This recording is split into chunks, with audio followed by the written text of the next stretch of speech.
In Genesis chapter 3, we witness the moment humanity's story takes a dramatic turn. A conversation, a choice, a fall, and a promise. Today, we're breaking down Genesis 3, the chapter that explains why the world is the way it is, and the chapter that reveals God's plan for redemption from the very beginning. Before the fall, everything in the Garden of Eden was perfect. No pain, no shame, no fear. A world in complete harmony, God walking with humans, and humans at peace with creation. Adam and Eve had access to every tree except one, the tree of the knowledge of good and evil. There was just one command, one boundary. It wasn't there to limit them, but to protect them. Then, Genesis 3 introduces us to the serpent, described as more crafty than any other beast. The serpent approaches Eve and asks, "Did God really say?" This is how temptation still works today.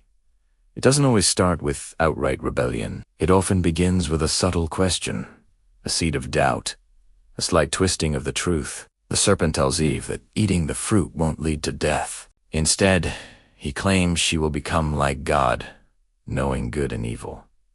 So, Eve looks at the fruit. It's pleasant to the eyes, it seems desirable, and it appears to offer wisdom. She eats it, and she gives some to Adam, and he eats it too. In that single moment, everything changes. Their eyes are opened, but not in the way the serpent had promised. For the very first time, they feel shame. They realize they're naked and try to cover themselves with fig leaves. And when they hear God's voice, they hide from him.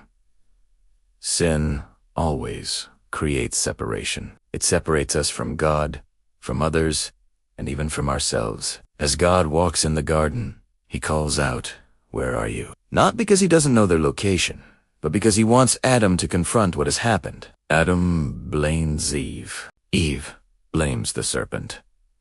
Sin breaks our sense of responsibility and shatters unity.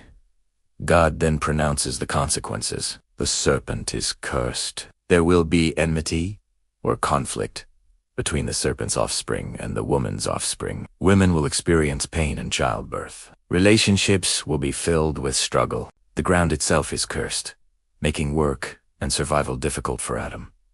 And ultimately, death enters the world. But right here, in the middle of this judgment, is the most powerful part. In Genesis 3:15, God makes the first prophecy in the entire Bible.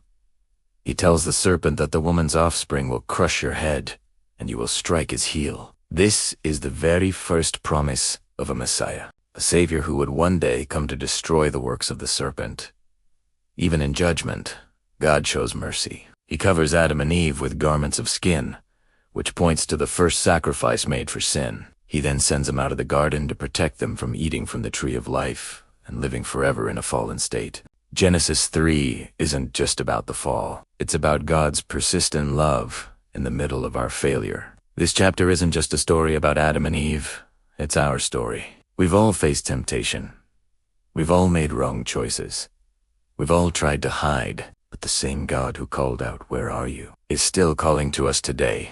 He's not looking to condemn you, but to redeem you. Genesis 3 is the beginning of the problem, but it also contains the first whisper of the ultimate solution, the victory found in Jesus Christ. Thanks for watching. If this video resonated with you, please like and subscribe for more content that explores the depths of the Bible.